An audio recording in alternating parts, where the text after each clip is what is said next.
Hello guys and welcome again to my YouTube channel.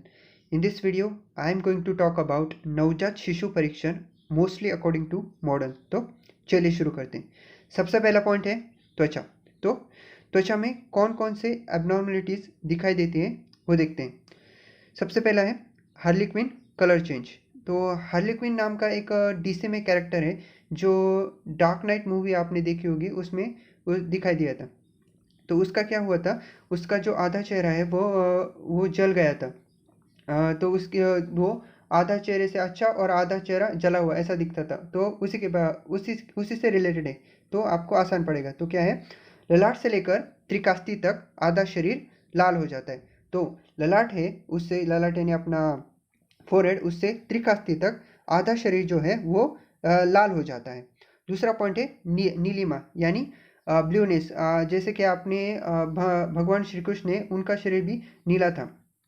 तो देखते हैं नीलिमा में क्या होता है। नीलिमा रक्त परिवहन बाधा से उत्पन्न होती है, जो कि लंग्स प्रॉब्लम से हो सकती है, और इसमें ब्लू लिप्स और का किसी एडवर्स केसेस में संपूर्ण बॉडी भी नीली हो सकती है।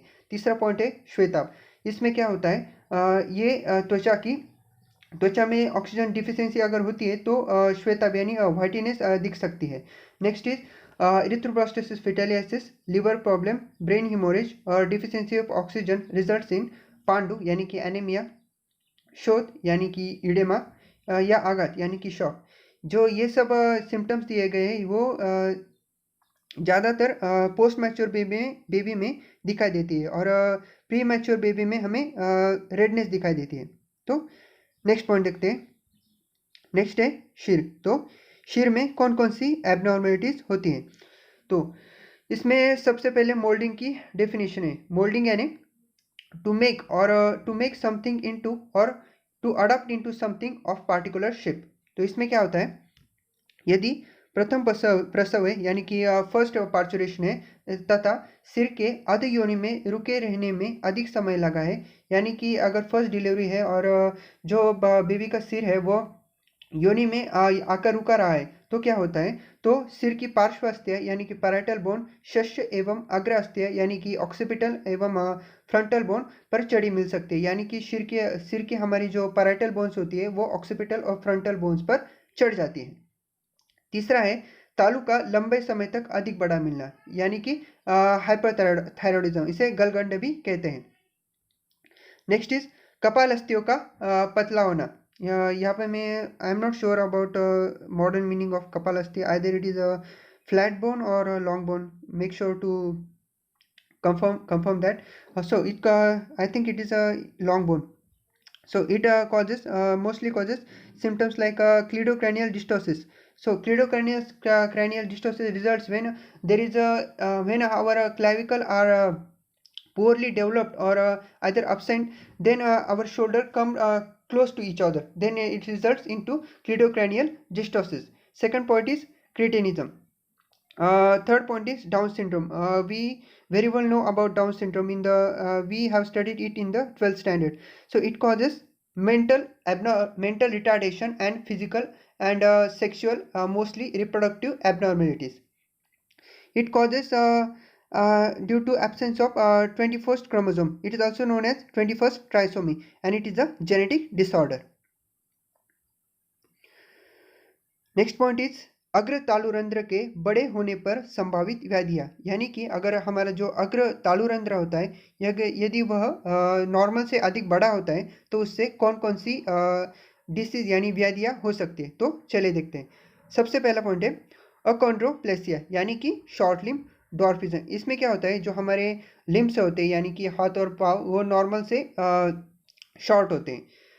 Second point is upper syndrome, which results in skeletal abnormalities. Third is cleidocranial dystosis, which we already seen in the last point. Next point is hyperthyroidism. यानी कि अगर थायराइड हार्मोन नॉर्मल से अधिक मात्रा में प्रोड्यूस होता है तो हाइपोथायरॉयडिज्म, जिससे बहुत सारे सिम्टम्स दिखाई पड़ते हैं। नेक्स्ट पॉइंट इज हाइड्रोसिफेली यानी कि accumulation or buildup of fluid in the cavities deep within the brain. तो we know the meninges of the brain which are dura mater, arachnoid matter and pia mater. So I think between the dura mater and arachnoid matter there is a subdural red, and between arachnoid matter and pia mater there is a subarachnoid matter. So these meninges are responsible for protection of the brain as well as production of CSF.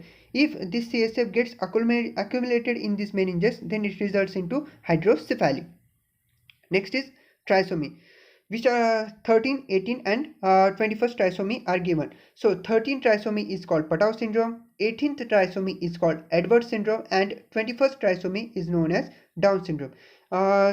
इसे हम short form में याद रख सकते हैं, यानी कि paid is equal to 13, 18 and 21.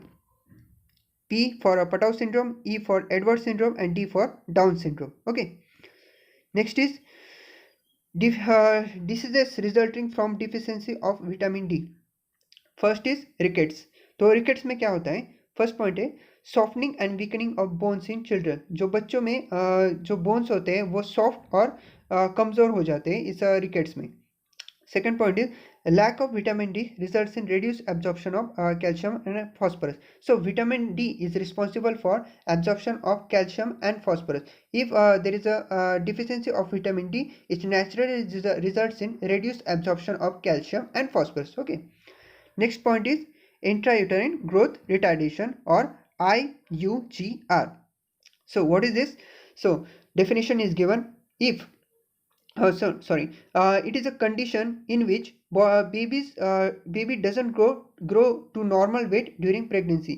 अगर बेबी की ग्रोथ अगर नॉर्मल वेट तक नहीं होती, यानी कि 2.5 kg तक बेबी का वेट नहीं बढ़ता है, तब उससे इंट्रायूटराइन ग्रोथ रिटार्डेशन होता है. तो इससे कौन कौन से सिम्टम्स होते हैं वो अब हम देखेंगे नेक्स्ट पॉइंट में. सो causes of intrauterine growth retardation. So which are the causes of intrauterine growth retardation which are given?